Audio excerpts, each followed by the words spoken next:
Amados, nós vamos ainda prosseguir falando acerca de Abraão e de Melquisedeque, ainda insistindo numa tônica, insistindo numa verdade muito grande e que infelizmente tem sido objeto de desprezo pela maioria dos cristãos, em razão talvez do desconhecimento da verdade ou por outros motivos que eu não conheço, ou que eu não tenho como definir.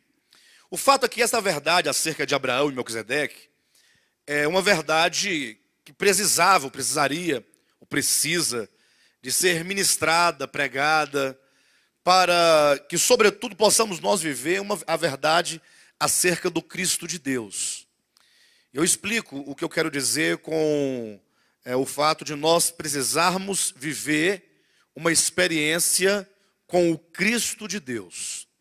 Quando nós falamos Cristo de Deus, nós não estamos usando um mero termo, não é uma mera expressão, não é um simples título atribuído a Jesus, como se porventura por detrás não houvesse uma intenção. O fato é que quando nós lemos as cartas de Paulo, por exemplo, há uma grande curiosidade, porque ora o apóstolo Paulo, ao se referir ao Filho de Deus, ele o chama de Jesus Cristo. Ora, ele o chama de Cristo Jesus.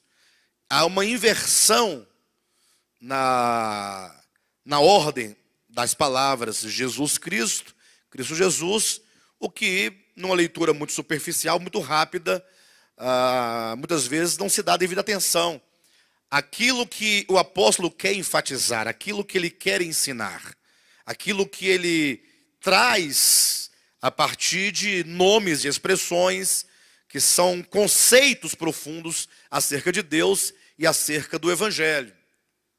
Então, ocorre que nós temos, ultimamente, dado bastante ênfase acerca do Evangelho orgânico de Jesus Cristo, uma expressão. Temos dado ênfase acerca da diferença entre o Cristo histórico, ou Cristo que se manifestou em carne na história, e o Cristo transcendente de Deus, o Cristo eterno, o Logos eterno na eternidade. E, inclusive, agora chegando aqui em Abraão e Melquisedeque, o assunto volta.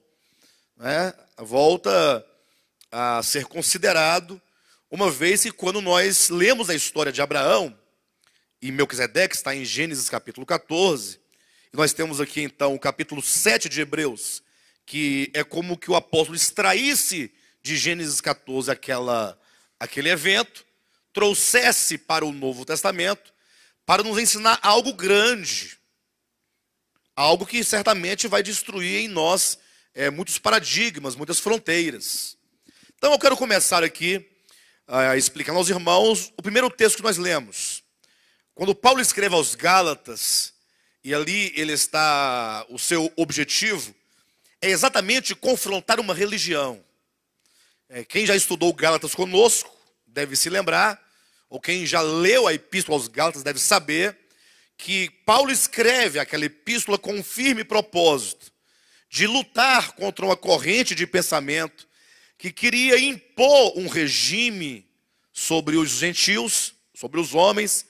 Já tinha imposto sobre os judeus, agora queria impor sobre os gentios, impor o regime da lei, impor um sistema legal de comportamentos, querendo trazer o judaísmo para o seio da igreja, de sorte que, conforme nós podemos verificar em Atos capítulo 15, eles chegavam a afirmar que não havia salvação para o homem fora de Moisés.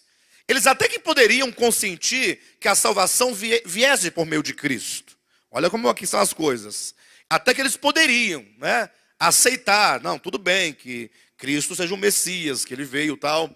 Mas não é possível, diziam os judaizantes da época, que não havia salvação sem o judaísmo, ou seja, sem a lei, sem Moisés.